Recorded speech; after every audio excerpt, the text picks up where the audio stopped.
200 logs stacked following this manner. So first రోలో 20 logs పెట్టాడు, next రోలో 19 పెట్టాడు, ఆ నెక్స్ట్ రోలో 18 పెట్టాడు. మొత్తం లాగ్స్ ఎన్ని ఉన్నాయి? 200. అంటే ఎన్ని నెంబర్ ఆఫ్ రోస్ ఉన్నాయి అంటే n వాల్యూ ఏంటో అడుగుతున్నాడు. సో చూద్దాం ఒకసారి మనం. సో ఫస్ట్ 20 నాన్న, తర్వాత 19, తర్వాత 18, సో a ఈక్వల్ టు ఎంత నాన్న? 20.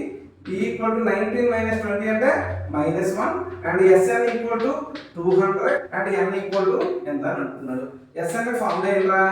n/2 into 2a plus n minus 1 into d నాన్న.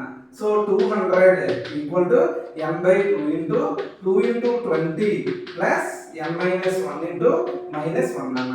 ఈ 2 అనేది పెడితే 400 equal to n into 40 -1 into n minus into minus plus 1 సరేనా. So 400 equal to n into 40 plus 1 41 minus n అన్న.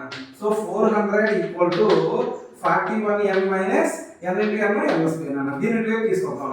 మైనస్ n స్క్వేర్ ఇటువైపు వస్తే ప్లస్ n స్క్వేర్ అవుతుంది అన్న. ఈ ప్లస్ 41 n ఇటువైపు వస్తే ఏమవుతుందా? మైనస్ 41 n అన్న.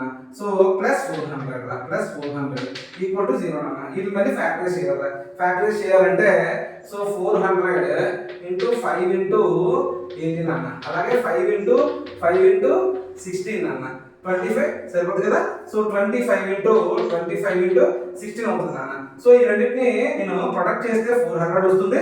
అండ్ రెండింటిని నేను సో ప్లస్ చేసాను -41 రావాలి కనుక మైనస్ వేస్తాను. అంటే n square minus 25n minus 16n plus 400 equal to 0 అన్న. n కామన్ తీస్తే n మైనస్ 25 రా, మైనస్ 16 కామన్ తీస్తే n మైనస్ 25 రా ఈక్వల్ టు 0 అన్న. అంటే n మైనస్ 16 ఒకటి వచ్చింది అండ్ n మైనస్ 25 ఒకటి వచ్చిందిరా. అంటే n ఈక్వల్ టు 16 ఒకటి, అలాగే n ఈక్వల్ టు 25 ఒకటి వచ్చింది అన్న. కానీ రెండు పాజిటివ్ అవ్వవు కదా. ఇప్పుడు చూడండి n ఈక్వల్ టు 25 ని అసలు ఏ అని క్యాలిక్యులేట్ చేస్తాం రా. So a25 equal to a plus 24 into d అన్న. a అంటే 20 ప్లస్ 24 ఇంటూ d అంటే -1 రా.